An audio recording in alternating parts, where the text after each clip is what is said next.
Okay, so apparently the EPA, the Environmental Protection Agency here in America, is allowing more PFAS chemicals, otherwise known as forever chemicals, in our drinking water. And so I want to talk about what you need to know about that because of how it could potentially affect your health and what you can actually do to, to be empowered with this stuff in mind. So apparently, with the last administration, the Biden Harris administration, they acted to limit six types of these PFAS chemicals in our drinking water systems here in America.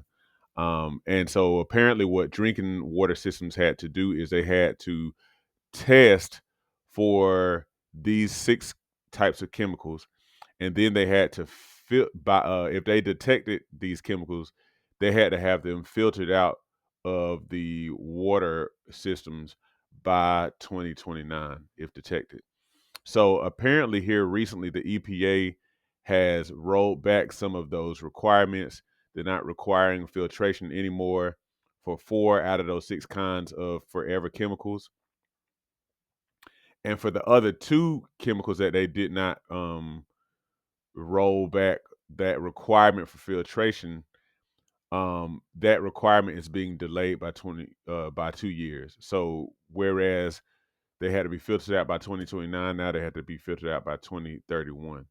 So now, here's what I want to talk about, just so you'll know. What are PFAS chemicals? So PFAS chemicals, which I'm going to refer to as forever chemicals, are just chemicals that are um, in our water by virtue of manufacturing and of different type of products that we have in our society in this day and age.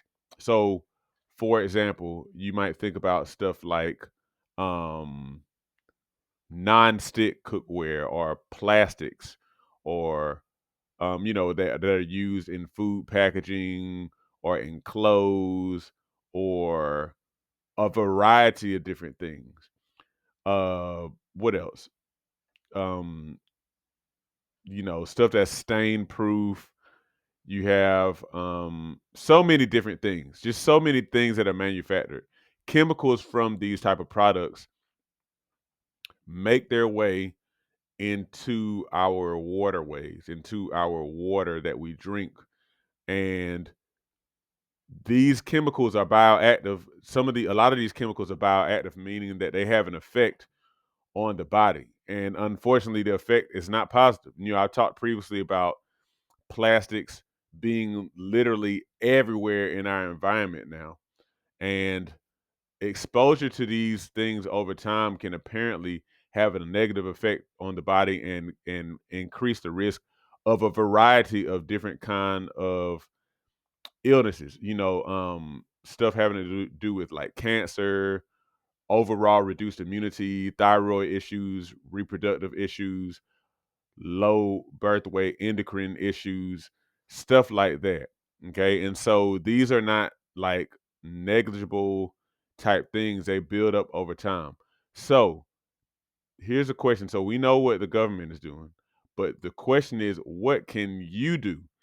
Now, what you and I can do is because we're supposed to drink water as like plenty of water to kind of help for optimal health.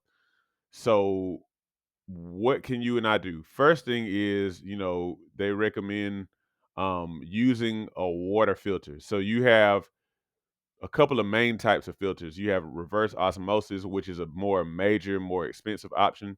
And then you have like carbon filters, like Brita filters or the pure filters and whatnot. Or like us, we have a filter now um in our refrigerator, which is where we get most of our water from. It's a carbon filter.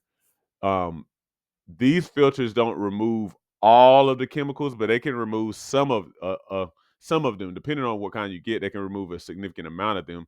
So it's advisable to use filtered water. Okay.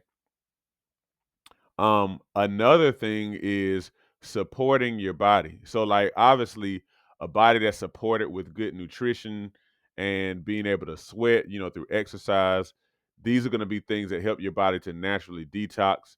And then also the ingestion of plenty of cruciferous vegetables. That's basically like the greens, like cabbage, collards, kale, um, stuff like that. Broccoli, cauliflower as well are cruciferous because those in particular help to detoxify the body of harmful chemicals from the body. Okay. So again, we see what the government is doing and I don't know if that's really moving in the right direction. However, be empowered to do the things you can do so we're not necessarily just relying on what they do there. You know what I mean? So anyhow, I just wanted to put that quick post there. Y'all be informed, be empowered, have a good day. As we get older, it becomes increasingly important to maintain and build muscle.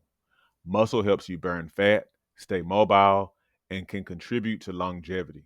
However, many people have no idea how to work out to build muscle. My mini workout series on Patreon provides you with my body weight mini workout video library. These workouts use little to no equipment, which means that you can do them in the privacy of your own home. They start at beginner level and progress from there to ensure you continue to see results. Every workout is a full body workout, hitting chest, back, legs, and glutes, as well as other muscles in between. Become a patron today and receive access to my series of mini workouts, plus access to a digital copy of my book, 8 Weeks to Transform Your Diet and Your Health. By combining the workouts with healthy diet changes, as outlined in my book, you'll definitely be on your way to weight loss, improved health, and visible results. Join me at patreon.com/SeanB2B Fitness today.